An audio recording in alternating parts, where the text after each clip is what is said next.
Hi class, this is Dr. Nerz. I want to do a little bit with your carboxylic acid derivative sheet. Before I do that, I want to review the Clemmenson reduction and talk for a second about the Wolf-Kishner reduction. The Wolf-Kishner reduction on the quiz did not go very well. And I'm not really sure what the problem was. Perhaps I didn't convey the mechanism properly or something was skipped. But regardless, I'm going to give everyone 2 bonus points on that quiz because I feel something went wrong. The mechanism for the Wolf-Kishner is up on the web, and I'm putting another copy of it up on the web tonight with the answer key. The Clemmenson reduction is the companion reaction for the Wolf-Kishner. This is the reaction you would do if you had a functional group in the molecule that was susceptible to base, because the Wolf-Kishner is a base reaction. So this is sort of like the partner reaction for the Wolf-Kishner. It involves taking hydrochloric acid and zinc amalgam and reducing the carbonyl down to an alkane. Now, the reason I chose this particular substrate is that this is a functional group that would be susceptible to base. So in other words, it might undergo a substitution reaction or an elimination. So if you didn't want it to be attacked with base, you would choose these conditions again instead, and this should survive these conditions. The mechanism for this reaction is rather complicated, and as far as I've read recently, it's not completely known. It involves some kind of donation of electrons from the zinc to this functional group, and then protonation of the oxygen with the acid. Okay, so this is like a pure memorization reaction. In regard to your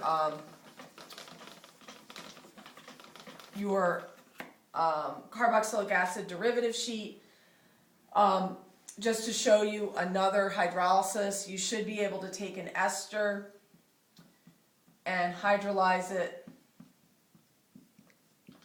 with acid. Okay, and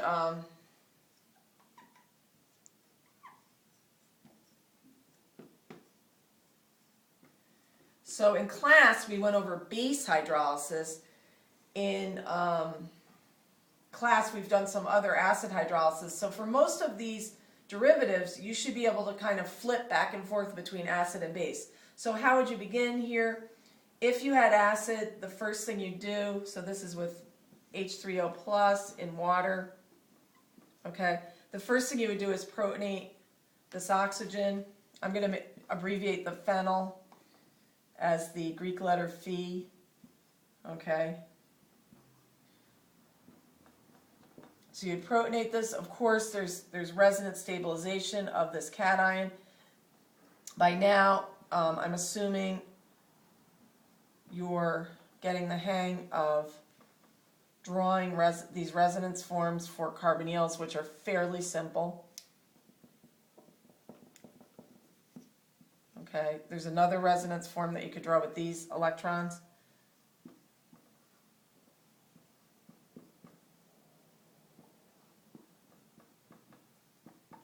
Okay, so this is our resonance hybrid. The protonation of the oxygen, as we said in class, renders this carbon more positive.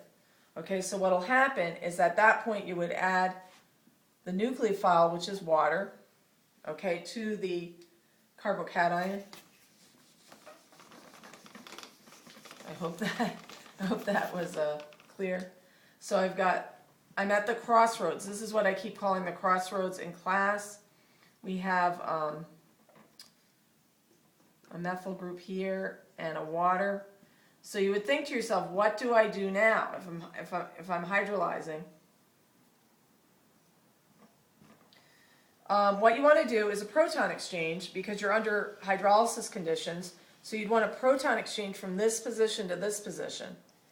So this is the minus H plus H plus. It doesn't matter how you write that. That's our little abbreviation for a proton exchange. Of course, the protons are exchanging all over the place, but this is just, we're writing the net reaction.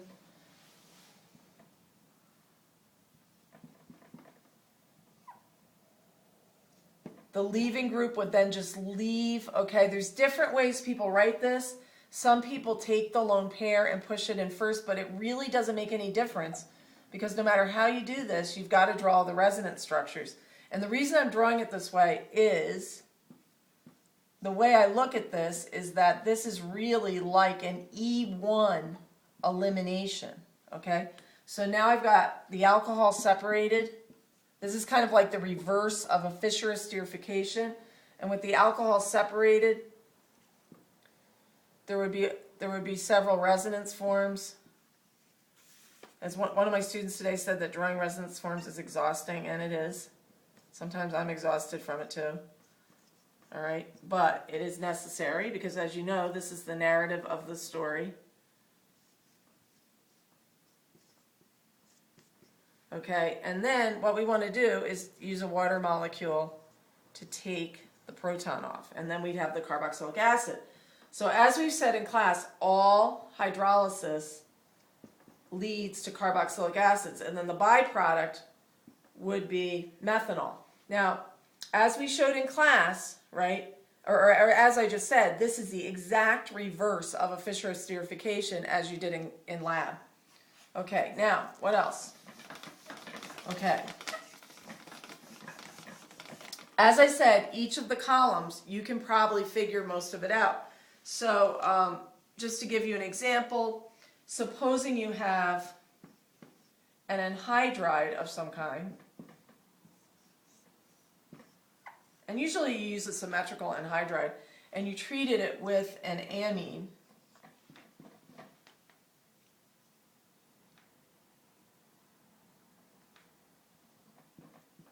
I'm keeping this pretty simple.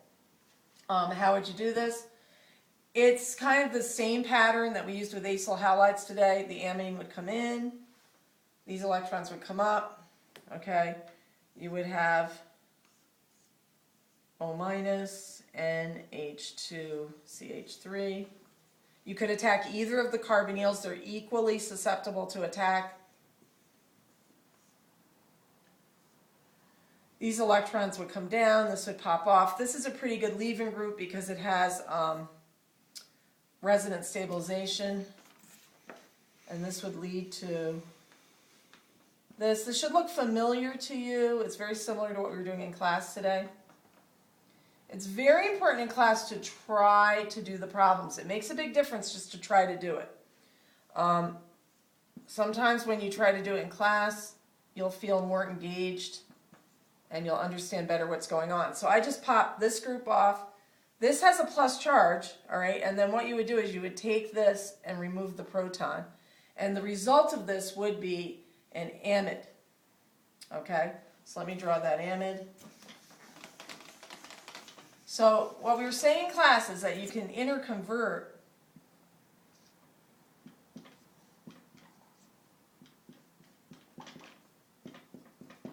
the carboxylic acid derivatives. If it's a more reactive derivative and you treat it with the appropriate nucleophile, you can convert it into a less reactive carboxylic acid derivative. That's usually the way you would go about it. The byproduct here would be the carboxylic acid. Okay. Now, the other reaction I wanted to show tonight is how to reduce an amide using LAH. So today in class, I was working a little bit on esters, and I was showing you reduction of esters.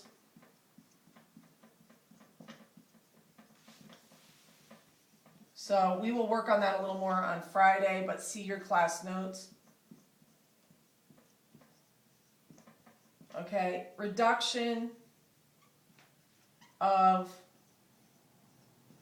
amides. This is kind of complicated. We'll try to do it in lecture if we have time. I am in chapter 21, and most of these reactions are shown in chapter 21 of the text. Okay, so a reduction of an amide, you would take, I'm just going to give an example. So if we have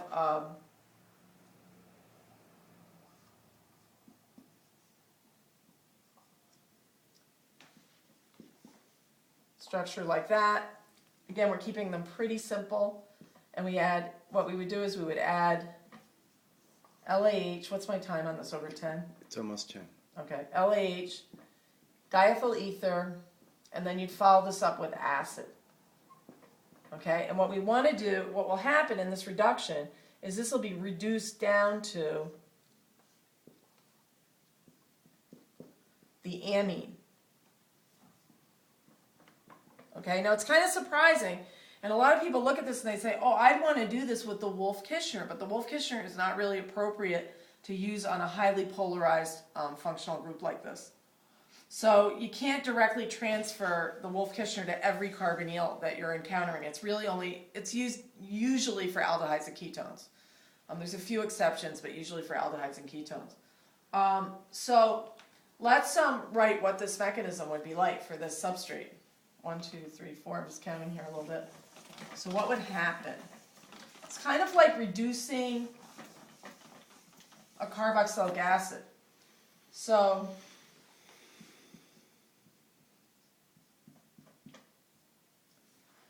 if I add lithium, aluminum hydride,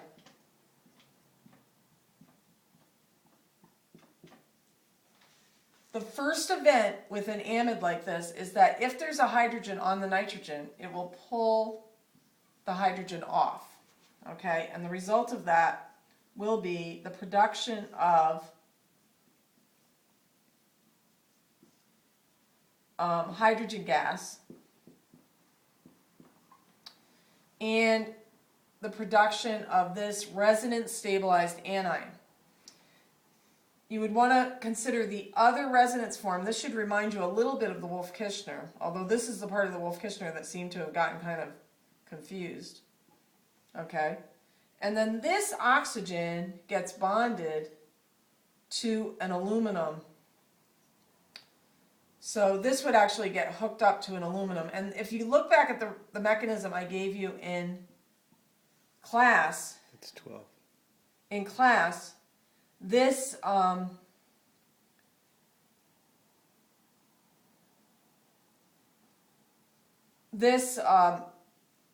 complex is also formed with carboxylic acids.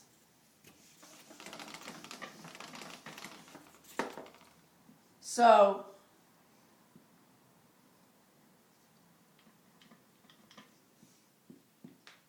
this will be complexed to aluminum. Now, what are these groups? Initially, they're hydrides. Later on, they're different R groups. And I'm not going to get into all the details of what's hooked on there. Okay, but this is hooked to an aluminum. Then what you would do is take another LAH, lithium, aluminum, hydride. I want you to get the general idea about these reductions. Okay, what's the next event? This is the delta plus carbon. So this comes in, this opens up, okay? And what's going to happen is that group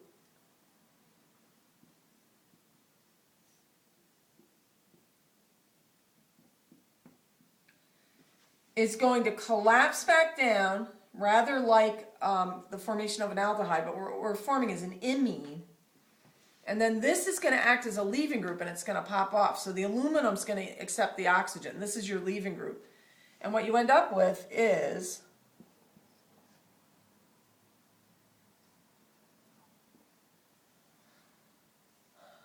this imine, okay? Then the imine undergoes further reduction.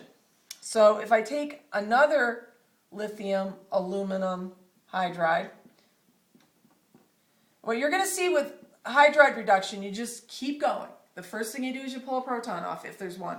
Second thing, you reduce and you have a leaving group come off. Third thing, you have another CC double bond of some sort and you reduce that. Okay, so now this is my delta plus carbon.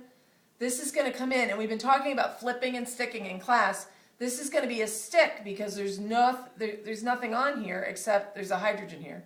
There's a hydrogen and a carbon. So, you know, I don't have all my hydrogens drawn in. So this is going to attack here. This is going to open up, and you're going to end up with, and again, these are abbreviated mechanisms. You're coming up on 15. Mark, I have to finish it. Okay? This will have a negative charge here.